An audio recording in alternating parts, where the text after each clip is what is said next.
Hi friends, welcome to part 2 of day 1 to solve UPSC Prelims 2013. Let's get straight into question number 11. Consider the following statements. Inflation benefits the debtor. What is inflation? A rise in general level of prices.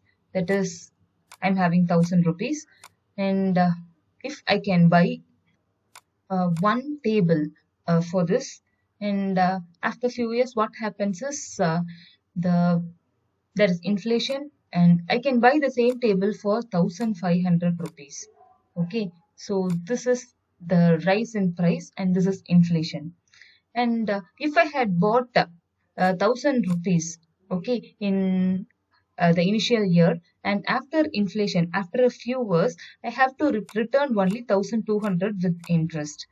And so the loss is for the person who lend me money because I bought it for 1000 and I'm paying only 1200, but the value of it has increased to 1500.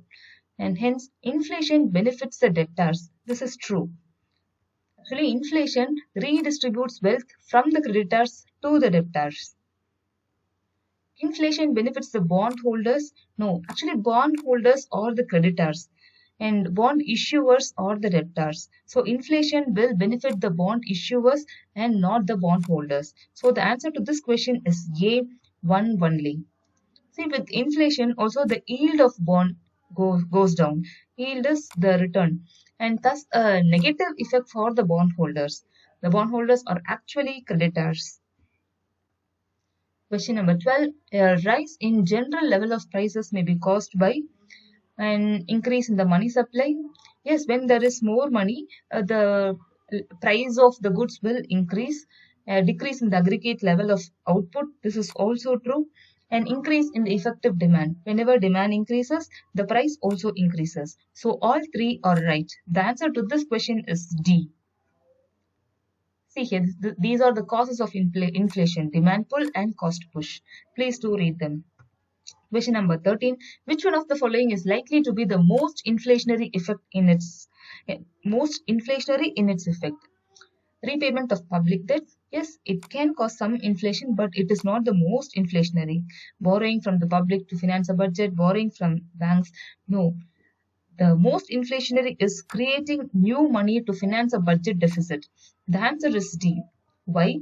Because printing new money to finance a budget deficit will create most inflationary effect because it increases the money supply without any increase in the production of goods and services. Without producing any good, if the money supply increases, it will create the most inflationary effect. Question number 14. The national income of a country for a given period is equal to a direct answer, the money value of final goods and services produced. Question number 15. Disguised unemployment generally means you can read the options. Disguised in unemployment exists in Indian agriculture. Now you can guess the answer, which is C. Marginal productivity of labor is zero. Actually, what is marginal productivity? It refers to the extra output gained by adding one unit of labor. All the other inputs are held constant. You can see when people are doing a work, and if I'm going to put two more people, what is the extra output that I get? That is marginal productivity. But in the case of agriculture, uh, actually 10 people are doing the work of two people. Only two people can complete the work, but almost 10 are doing it. And hence, discussed in unemployment means marginal productivity is zero. Economic growth in country X will necessarily have to occur if the technical progress in the world has nothing to do with that country, the volume of trade grows in the world. Again, it is the growth of country X alone has to be seen. And this is also irrelevant. There is a population growth in X.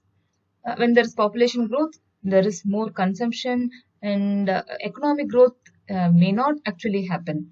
And the apt answer for this question is C. When there is capital formation in X, there is definite economic growth. Question number 17. In India, deficit financing is used for raising resources for it is actually A, economic development. It is again a straight fact. Deficit financing is a pragmatic tool for economic development, and it is used by developing countries like India. It is mainly used in India to finance the 5-year plans. To obtain full benefits of demographic dividend, what should India do? India can introduce more social security schemes and reduce infant mortality rate. These two options sounds good, but to obtain the full benefits, the most important step is to promote skill development. Option is A. Privatization of higher education, it is irrelevant. You see, to reap the maximum demographic dividend, when there are more skilled workers, there are more companies to employ them, and there are more jobs created, and the demographic dividend will also be utilized the most. This is actually taken from Economic Survey. Yes, we have come to the end of today's video. Have a nice day. Let's meet tomorrow. Thank you.